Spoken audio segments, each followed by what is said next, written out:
All right, so man, your knees are white. It's a problem. I go with the like. It's like it's the opposite of spray tan. It's called frosting. That's gonna be a new thing. It's like you get frosted. Do you really not? You just look really ashy and white. It's kind of a new thing. Do you not do tanning or anything like that? I mean, genetically not so well. Okay. Yeah. Huh? But I would like to. But I don't. I mean, I'll tan. Yeah. Like go to the beach and lay out type thing. Yeah, but I think I more reflect light than actually absorb.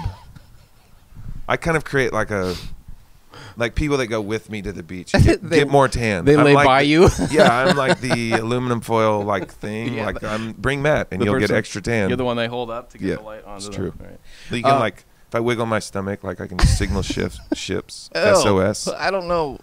Like I can do Morse code. Get HBO off there. Terrible. This is the best interview I've ever done in my life. I'm Irish, man. I'm sorry. Yeah, just real white. Has it really been that long since you've been here? Because I remember last time we did it was outside, right? We did a thing outside with you. Sounds about right. Yeah, it was a couple years ago, but everything's changed in our building. It's beautiful. And a lot of things have changed in your life. A lot has changed. That is true. Yeah, nice segue. How about that? That was good. You're pro. Tell us about the changes, because you have a new... I have a new little girl. Yeah. Yes, I have a 1-year-old. She just turned 1? She just turned 1. Yeah, so I'm a dad, which is definitely a thing. Yeah. It's what they say. It's the craziest thing ever. How's that going for you? It's awesome if you could sleep. Sleeping is, I didn't realize that sleeping's good. Yeah. It's like one day they were just like, you wake up at 7 a.m. Well, I don't wake up. That's not normal. Right. To me.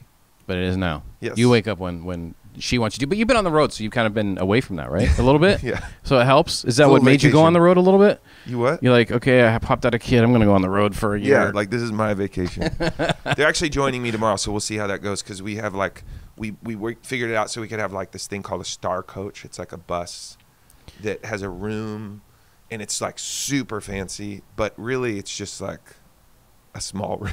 Is it like the star wagons that you see parked on the side of the road when they're doing like filming stuff, and they've got like bathrooms and little kitchens? It's kinda, except this is just, the star coach means you have a bed the size of like, it's like as big as this area for 3 of us. It's super fancy. Wow. Usually you're in a bunk, like a coffin, stacked on top of each other. That's what buses usually are. Right. Star coach, you get like 3 whole feet for yourself. Wow. It's awesome. Congrats on that. Yeah. Congrats on that. We'll see how it goes. But you're going to see them, is it today or tomorrow? I'm going to see them tomorrow. So what do you do? What's the first thing you do when you see your little girl? I don't know, man. Probably. Yeah. I don't know. Cry like a schoolgirl. A little emotional?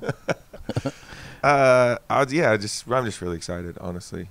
It's like, leaving is definitely different. It's a different thing. Right. Do you guys FaceTime or any of that kind of stuff? Yeah, all day. Every morning. Dude, technology. It's great.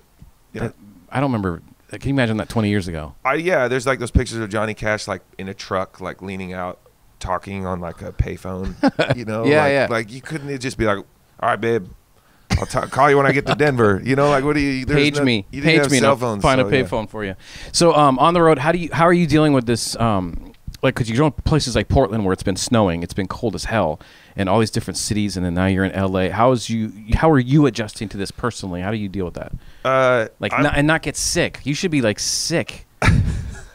Thank you. Like not vomiting, but I mean like actual. Sick. You should get a cold. But how do you do that? Like on the road? You just. I mean, it's the beginning of a tour is always super stressful because your body isn't quite used to it, and we did like 4 in a row shows, and we were in like Boise and Salt Lake, and it was really cold and dry, and it's intense, man. It's like I didn't talk for like 3 days outside of playing shows, and actually I did like take steroids to get through a couple shows. So it's like a doping scandal.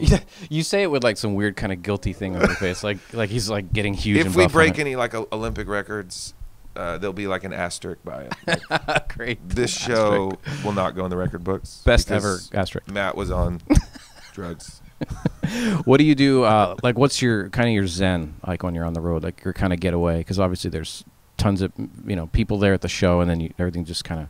How do you get out of that? Or get away from all these guys? Yeah, our little spot, having like my little room on the bus is definitely like where I chill out, and I'll pull out a guitar and just play it for a little bit, or just sleep. Honestly, it's like you just kind of your voice is funny the more you sleep, so you just try to sleep as much as you can. No little hobby, like you don't play games on your phone? I have a little. someone gave me an Xbox. I went to this like Brad Paisley had this thing in Nashville where they were giving out Xboxes, which I'm not a gamer at all. Okay. But I like have one game. What is this? What is it? What game? It's called Forza. It's like a racing game. I've Okay. never played a racing game in my life, but now I'm like all about this one game. I'm really good at one thing. I have one game. Just play that one game. Yeah. It's my new thing. It's like I'm like a month into it. I don't know. Maybe I'm going to quit music and become a Forza racing gamer. Just go pro with it. Yeah. Is there a thing? Can you? I'm the same though. I only have one game for my Xbox too, but mine's a soccer one, and I always think I'm really good. FIFA, yeah. Yeah. But well, I know. But I get a new one every year, so I just have like a stack of FIFA. Yeah. But the problem is, and I don't know if you've run into this, but you think you're really good because you've been playing like nonstop, and then when you play another person, you realize how terrible you are. See, I don't want to. I just want to feel like I'm really good. Okay. Like I have all the, it's like helps you like turn almost this game. I just hold the gas and I feel really good. I don't want reality. I just want to feel like I'm really good at one thing. That makes sense. Yeah. We were talking when you're coming in about, obviously you're kind of a clothes guy. You kind of love. Am I? Yeah, you seems like, right? You took like first glance at my boots and I think you claimed them. So yeah, they look like common projects, but they're not. No. They're good though. There's a sharp public, Chelsea's you got. I guess there. they were Public Opinion or something like that. Yeah. I don't know. I just thought they looked cool. But so how do you put this? Is this you, or do you? And I know it sounds like a silly question, but like, how do you put stuff together? And I ask because like I go through these outfit things on Instagram. I'm like, how do you do? I want to wear that with that and get all these ideas. Do you kind of have a thing to go to, or is this all you? I just kind of, I don't know. I just wake up and I'm like, what do I feel like today? What's clean?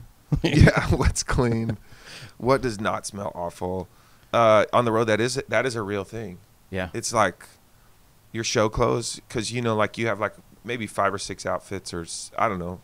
You have definitely clothes for the stage, and there's like an expiration date on all of them. I'm sure. Because you're in like Salt Lake City in the middle of nowhere on a Sunday. What are you gonna do? You're not gonna. There's like dry cleaners aren't open. Do you go to laundromat, or what do you do at that point? Because everybody has to stink by a certain point. What do? I call my tour manager. I'm like, yo, got some clothes, man. And they figure it out. I don't know. Or I'll do a wash, but yeah. But like, if you got fancy stuff, you got to dry clean it. Yep. You can't just, it adds a whole level of.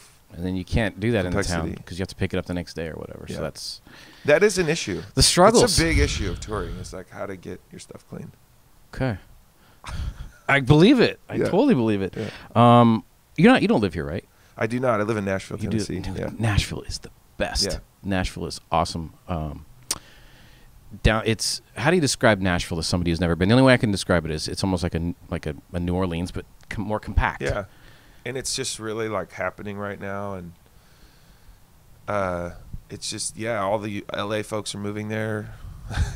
They're like cashing out on the real estate and then buying like entire blocks of houses in Nashville. Yeah, well, you guys have there's a Brentwood in Nashville. There is that's a Brentwood. Really fancy, just like our Brentwood here. It's not quite as fancy as Brentwood here. There's like a one gate that goes into Brentwood, and then there's like another city that's like take 2 gates to get into that one. Franklin. Is it? Yeah. Okay. Brentwood. Yeah, Nashville is amazing. It's I was going to school at Chico State in California, which is, maybe you've heard of it. I've heard of it. It's like a party school in Northern California. And we drove to Nashville and somehow ended up moving there, and it's just an amazing community of artists, and there's a lot of really talented musicians, and all these bands have moved there. So like all these rock bands, Black Keys and Kings of Leon and Jack White and all these guys. So it's really become like a place, and it just keeps growing. How do you get out of a city like that where you got so many people that are doing music? Like you said, there's so many musicians. From the moment you get off the plane, there's a musician playing at the Starbucks at the bottom of the escalator. Better, more talented than me too. Like every waiter, you're like, stop. You could sing this song better than me, couldn't you? And they're like, stop. No. But how do the other artists out there, get out of there as well? What, you mean like perform? Yeah, I mean, because a lot of them, obviously, you see they've got their day jobs and they kind of do multiple bands and they're just trying to break. Yeah, man. For me, I don't know how there's like songwriter nights, and I think it's just like through friends of people, like as you're writing and creating music, people get excited about friends' music. I think that's probably more where it starts now in the studio than it did. Maybe when I first started, it was more about playing songwriters nights, but now like pop music and hip hop music and electronic music are so a part of like what kids are doing, that it's like, I think that's more like in the studio, there's like all these little communities of writers that you'll hang out with, and you'll like, there'll be some young person singing, you're like, whoa, you're really dope, and they'll send you their music, and you're like, wow, that's really good, and then you'll be like, my manager should hear this, and they've got that stuff like on them too. They're ready. They're always with their demos. They're just I feel like everybody has their demo. Yeah, they got their SoundCloud link, you know. Or their MySpace. Yeah. Wow. MySpace. Yeah, man.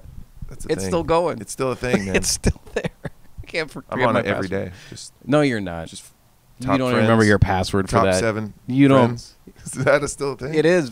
Yeah, you can be one of my top 7. Was it top 7? Remember when you would put somebody in your top 8, and then top 8 was when top you 8? weren't in theirs, you would get mad and you adjust it. But anyway, I might have written my wife on MySpace back in the day. Is that?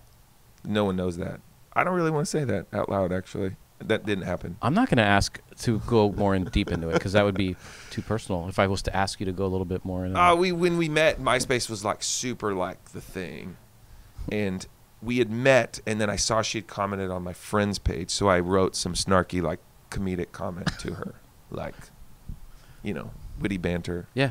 Like small start of conversation. Totally. Yeah.